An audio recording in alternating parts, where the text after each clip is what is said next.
आपने कहा कि किसी मजहबी किताब में डायनासोर का जिक्र नहीं है। अफसोस कि आज तक किसी मैथमेटिक्स की किताब में मुझे डायनासोर का जिक्र नहीं मिला।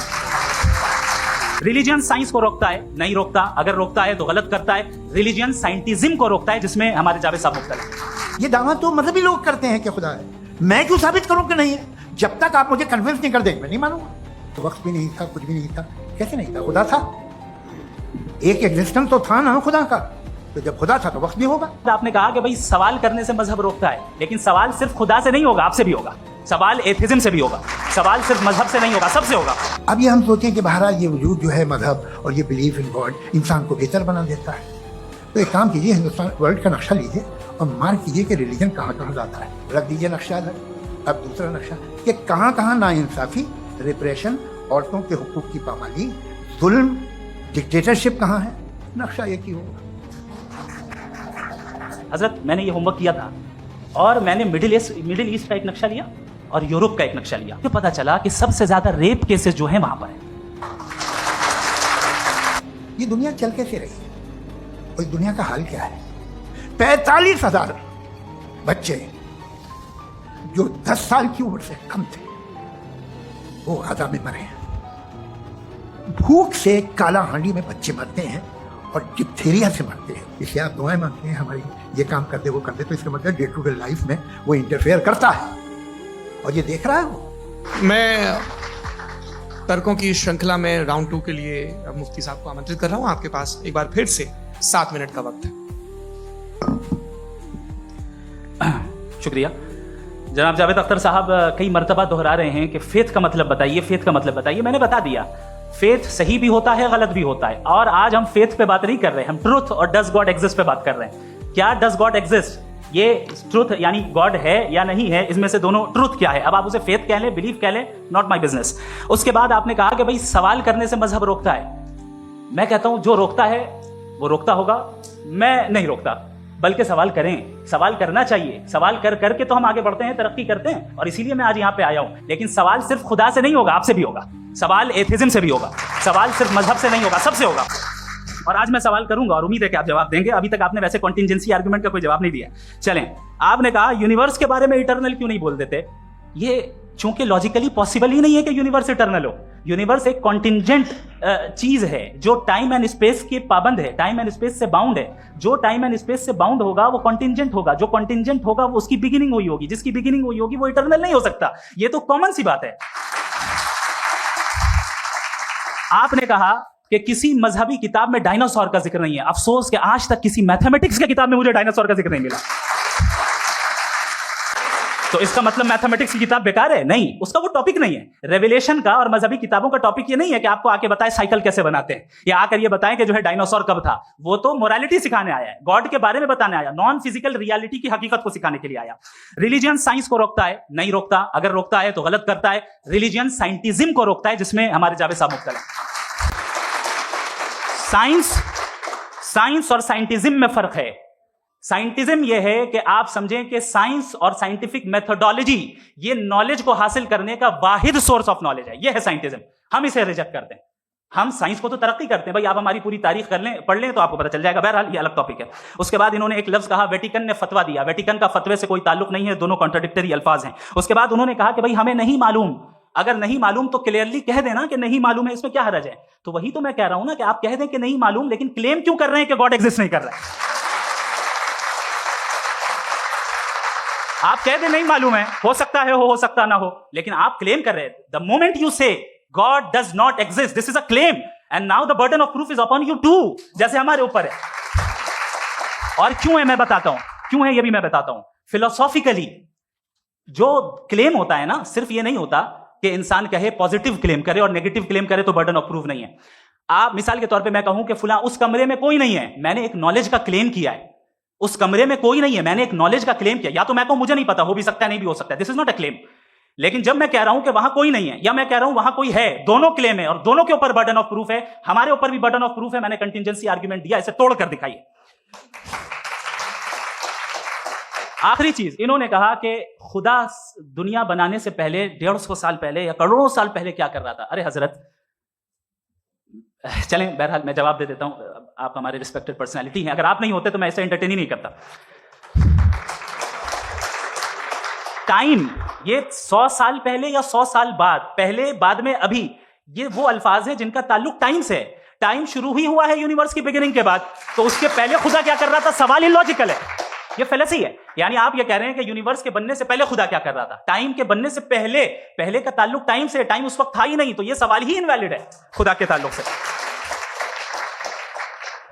दूसरी चीज, आर्ग्यूमेंट ऑफ कंटिंजेंसी जो मैंने आपके सामने पेश की है, आपने बार बार ये प्रूफ किया और ये कह रहे हैं कि गॉड ऑफ गैप्स। देखिए, पहले नहीं मालूम था, साइंस ने कर दिया। सिंपल इसकी मिसाल से मैं समझा देता हूं।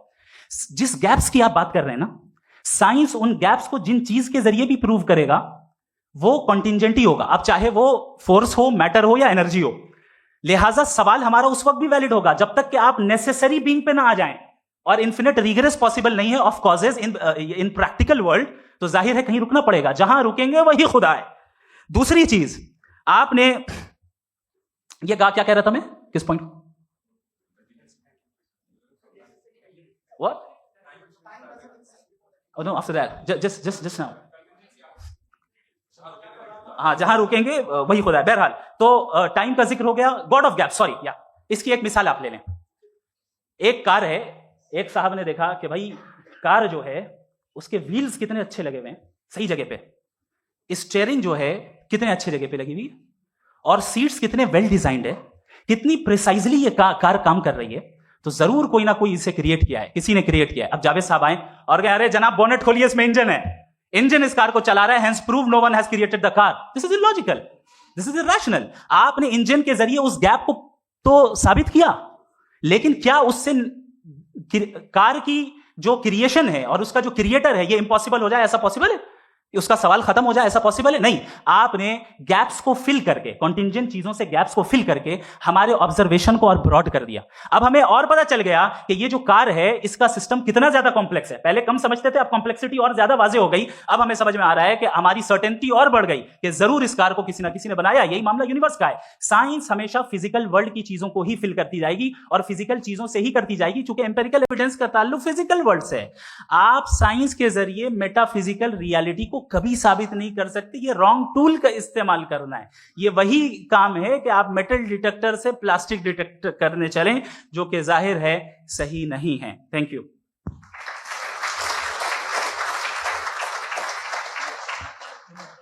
जी, ये आर्ग्यूमेंट का राउंड 2 है। हाँ। 7 मिनट है। पहले तो मैं आपसे अर्ज करूं कि आपने कहा कि जब कायनात ही नहीं थी तो वक्त भी नहीं था, कुछ भी नहीं था। कैसे नहीं था? खुदा था, एक एग्जिस्टेंस तो था ना खुदा का। तो जब खुदा था तो वक्त भी होगा। ऐसा नहीं है कि कुछ भी नहीं था, खुदा था। अच्छा, बाकी एक आपने कहा साहब आप साबित कीजिए, आपके पास भी लॉजिक है या मेरे पास भी लॉजिक है। आप मेरा जिम्मेदारी नहीं है साबित करना कि खुदा है। बर्ट्रैंड रसल ने बड़ी अच्छी बात कही। बर्ट्रैंड रसल ने बड़ी अच्छी बात कही। मैं आपसे अगर ये दावा करूं कि एक चाय की केतली मरीख के चारों तरफ घूम रही है, मार्स के चारों तरफ, तो ये आपका काम नहीं है कि आप साबित करें कि कोई चाय की केतली नहीं है। ये मेरा काम है, मैंने दावा किया है। ये दावा तो मजहबी लोग करते हैं कि खुदा है। मैं क्यों साबित करूं कि नहीं है? जब तक आप मुझे कन्विंस नहीं कर देंगे मैं नहीं मानूंगा। आपकी जिम्मेदारी है, मेरी जिम्मेदारी नहीं है। दोयम ये कि ये जो आप कह रहे हैं, जो गैप्स हैं, ये गैप जब जब किसी मजहब को चैलेंज करते हैं, जब ऐसा कोई बात आती है तो हंगामा हो जाता है कि जब वो चैलेंज करें किसी फेथ को। ये तमाम साइंस जो है इसे मुख्तलिफ जगहों पे मुख्तलिफ वक्तों में मजहब ने रोकने की कोशिश की है। ये किताब है religion and science, Bertrand Russell की, पढ़िएगा, अच्छी लगेगी आपको। तारीख ही है साइंस, मजहब की साइंस से उसका यही रिश्ता है। अच्छा, अब ये हम सोचें कि बहरहाल ये वजूद जो है मजहब और ये बिलीफ इन गॉड इंसान को बेहतर बना देता है। तो एक काम कीजिए, हिंदुस्तान वर्ल्ड का नक्शा लीजिए और मार्क कीजिए कि रिलीजन कहाँ कहाँ ज़्यादा है, कहाँ कहाँ, चाहे वो लैटिन अमेरिका हो या मिडल ईस्ट हो या फार ईस्ट हो या हिंदुस्तान के वो इलाके जहाँ मजहबियत ज़्यादा है। रख दीजिए नक्शा अलग। अब दूसरा नक्शा कि कहाँ कहाँ नाइंसाफ़ी रिप्रेशन, औरतों के हुकूक की पामाली, जुल्म, डिक्टेटरशिप कहाँ है? नक्शा एक ही होगा। तो आप मुझे बताएं कि जो इसका तरकीब इस्तेमाल क्या है? खुदा का तरकीब इस्तेमाल तो बताइए। आप छोटी सी दवा सड़क पे बेचते हैं, उसकी भी तरकीब इस्तेमाल बताते हैं। इसके इस्तेमाल से तो फायदे नहीं हुआ किसी को। जो सारे के सारे खराब मुल्क हैं, खराब समाज है, वो सारे जुल्म खुदा के नाम पे करते हैं। वो गलत करते हैं, सही करते हैं, मुझे क्या लेना देना उससे? इस्तेमाल से मालूम होता ना। एक विस्की की बोतल कभी शायद देखी हो आपने, लाल रंग की होती है, उस पर रोशनी और छिपड़ी इंतहाई खूबसूरत लगती है। क्या बिगाड़ रही है किसी का? उसका इस्तेमाल गलत है, इसलिए आप उसे नापसंद करते हैं। इसका इस्तेमाल गलत है, इस तसव्वुर का इस्तेमाल ही गलत है और हमेशा से गलत हुआ है।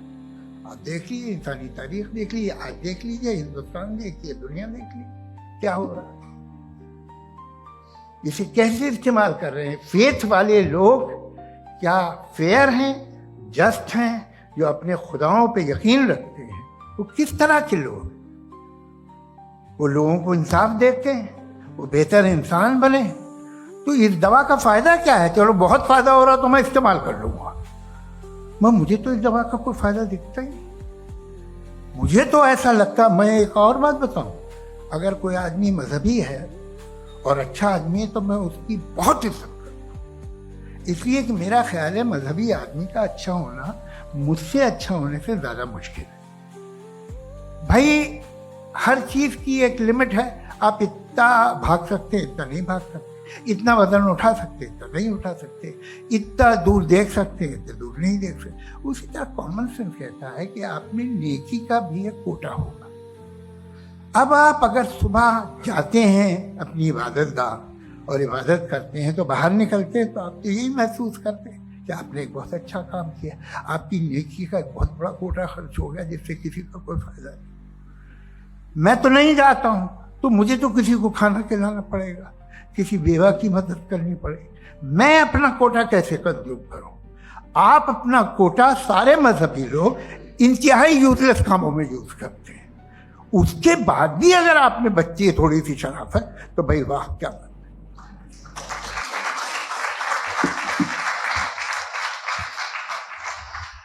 एक तो मुझे ये बात बहुत अच्छी लग रही है कि दोनों ही विद्वान समय को मानते हैं और बहुत समय से अपनी दलीलें और बाज़ दफ़ा समय से पहले अपनी तकरीरें पूरी करके अपनी अपनी कुर्सी पर बैठ रहे हैं। ये इस आर्ग्यूमेंट का राउंड 2 पूरा हुआ। अब रिबटल का राउंड 2 है और उसके बाद क्रॉस एग्जामिनेशन होगा। नहीं, आपका आर्ग्यूमेंट हो गया सर। हमारे यहाँ स्कूल के सिलेबस में पंच परमेश्वर कहानी पढ़ाई जाती है, प्रेमचंद जी की लिखी हुई। आप निश्चिंत रहिए, आपके कोई राउंड में मिस नहीं होने दूंगा। रिबटल का राउंड 2 मुफ्ती शमाइल नदवी साहब।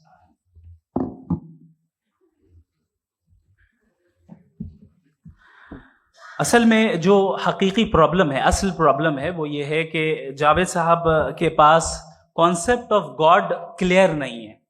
इन्होंने कहा कि कायनात से पहले खुदा तो था, तब भी तो टाइम होगा।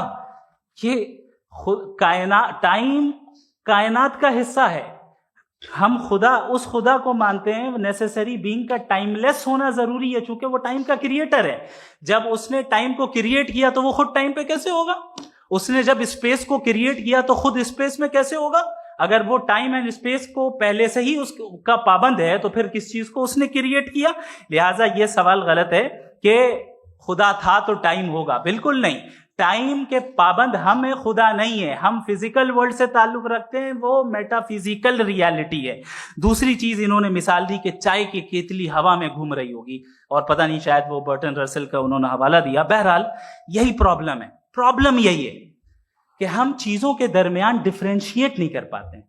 ये जो आपने मिसाल दी ये इमेजिनेशन है, और मैं जो साबित कर रहा हूं वो लॉजिकल नेसेसिटी है। आप इमेजिन करने आए तो कुछ भी करें, जुपिटर में पिंक एलिफेंट होगा, यूनिकॉर्न होगा, करें, उससे कायनात पे क्या फर्क पड़ता है? उससे आप लॉजिकल नेसेसिटी साबित नहीं कर सकते। मैं तो उस प्राइम कॉज की बात कर रहा हूं, उस नेसेसरी बीइंग की बात कर रहा हूं जिसके बगैर इस कायनात का एग्जिस्टेंस मुमकिन नहीं है। दूसरी चीज, मजहब को साइंस चैलेंज करती है वगैरह वगैरह, ये हमारा टॉपिक ही नहीं है। मैं इस पे बात करूंगा तो फिर मेरा वक्त चला जाएगा। मजहब के ऊपर चूंकि हमारी डिस्कशन नहीं है, साइंस को मजहब और बिलखुसूस मैं और हमारा वर्ल्ड व्यू कम अज कम साइंस को पीछे नहीं करता है, साइंटिज्म की मजम्मत करता है। इसकी वजाहत मैंने पहले कर दी। दूसरी चीज इन्होंने कहा वर्ल्ड का नक्शा लीजिए, वर्ल्ड मैप लीजिए, दो अलग अलग जगह की। हजरत, मैंने ये होमवर्क किया था और मैंने मिडिल ईस्ट का एक नक्शा लिया और यूरोप का एक नक्शा लिया, ये मजहबी इलाका और ये लिबरल और एथीस्ट इलाका। मुझे पता चला कि सबसे ज्यादा रेप केसेस जो हैं वहां पर है।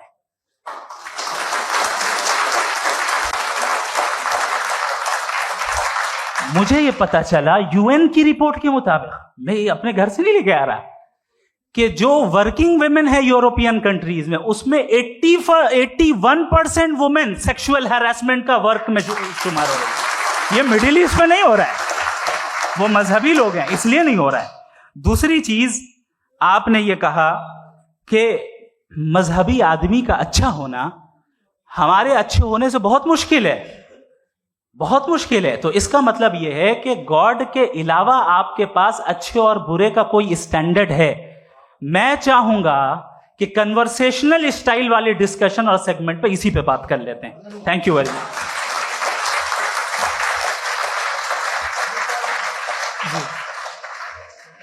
ये रिबटल का राउंड 2 है, आपके पास 5 मिनट का वक्त है और इसके बाद क्रॉस एग्जामिनेशन शुरू करेंगे। आप चाहे तो जो इन्होंने सवाल पूछे उनके जवाब आप रिबटल में भी दे सकते हैं। जी जी, देखिए, पहले तो ये बात कि ये मिसाल गलत है।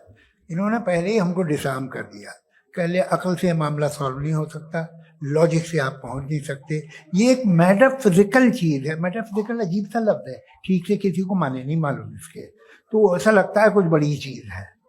अरे भाई, क्या होता है मेटाफिजिकल, बताओ, खड़ी हो। ये एक लफ्ज़ है जो कहीं भी इस्तेमाल हो जाता है। जब आप एक बात कर रहे हैं और आप मुझसे बहस कर रहे हैं तो मुझे मेटाफिजिकल मत बताइए, आप लॉजिकली मुझे प्रूफ किए। और अगर लॉजिकली आप नहीं बात करते साहब ये मेटाफिजिकल है, तो फिर हम आप बात क्या कर रहे हैं? मेरा आपका किस जबान में कॉन्वर्सेशन होगा? और ये कहना कि वक्त पहले नहीं था, तो फिर क्यों कहते हैं ये हमेशा से और हमेशा रहेगा? हमेशा वक्त है, तो आप कैसे कहते हैं वो हमेशा से है और हमेशा रहेगा? हमेशा का मतलब है कोई वक्त, अगर वक्त ही नहीं है तो हमेशा कैसे? बाहर वो रहेगा। अब मैं ये देखता हूं, आपने कहा ना कि वहां रेप ज्यादा होते हैं, तो हम एक बात देखते हैं कि ये दुनिया जिस पे वो कादर मुतलक है, जिसकी मर्जी के बगैर पत्ता भी नहीं हिलता, ओमनीपोटेंट है, ये दुनिया चल कैसे रही है? और इस दुनिया का हाल क्या है? 45,000 बच्चे जो 10 साल की उम्र से कम थे वो गाजा में मरे। भूख से काला हांडी में बच्चे मरते हैं और डिप्थेरिया से मरते हैं। डिप्थेरिया अजीब मर्ज है, गले में जाली बनना शुरू होती है, बच्चा नीला हो जाता है, गरीब का बच्चा, इसलिए कि वो पास इलाज। ये कादर मुतलक है जो जाए कर दे, इसलिए आप दुआएं मांगते हैं हमारी, ये काम कर दे वो कर दे, तो इसका मतलब डे टू डे लाइफ में वो इंटरफेयर करता है और ये देख रहा है वो। अगर वो वाकई भी है फॉर डिस्कशन सेक, तो मैं जब दुनिया देखता हूं तो मेरे दिल में उसके लिए कोई इज्जत नहीं पैदा होती। ये क्या कर रहे हो तुम पूरे ऑल पावरफुल हो, ओमनीपोटेंट हो, ओमनी प्रेजेंट हो। तुम तो वहां गाजा में रहे होगे ना, तुम हर जगह हो। तुम देख रहे थे कि बच्चे की कैसे धज्जियां उड़ रही, तुम देख रहे थे और तुम चाहते हो मैं तुम्हारी परस्तिश करूंगा, तुम हो भी। अरे यार, इससे अच्छे तो हमारे चीफ प्राइम मिनिस्टर हैं, कुछ तो ख्याल करते हैं। कमाल है, आप किसकी इबादत कर रहे हैं? अगर वो है भी, ये दुनिया नाइंसाफी से, जुल्म से, जबर से, तशद्दुद से भरी हुई है। और आप ये मत कहिएगा कि वो देख रहा है और वो बताएगा एक दिन।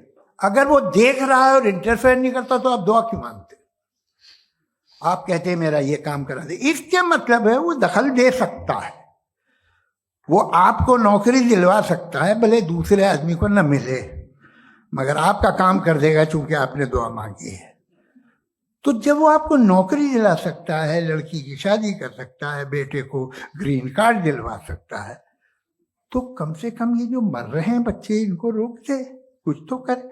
मुझे तो दुनिया में, इस दुनिया का कोई मालिक है, इसका ओमनीपोटेंट कोई रूलर है, और ये दुनिया ऐसी चल रही है। मैं तो चाहूंगा कि भाई ना हो, अगर हो तो बड़ी शर्मिंदगी की बात है। शुक्रिया।